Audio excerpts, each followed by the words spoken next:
here with us is the teacher of the campus, who is also giving them instructions and guiding them on the right procedure of looking for the pipes and where the connections are.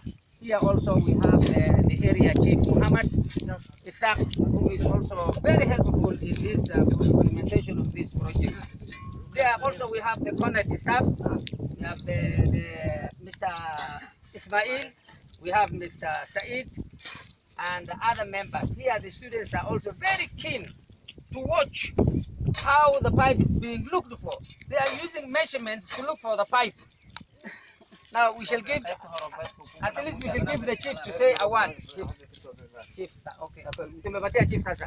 Okay, I'm very thankful for all our donors, our great donors, and UFG and our local NGO CoDHNet. They help us a lot. I can say they help us a lot, because before we got this thing, this all material, we were suffering because we don't have any knowledge. But our last last month, we get a lot of students.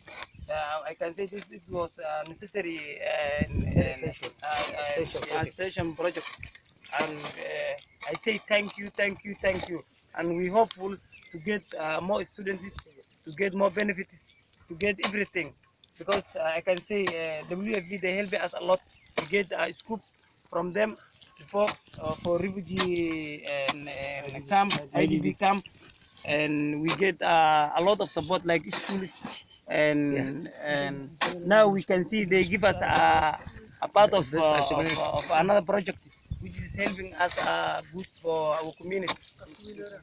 Yeah, we can say these are a great development. Thank you very much, Chief. Here you are hearing the Chief is requesting there are other students who are ready to take after the qualification of these students.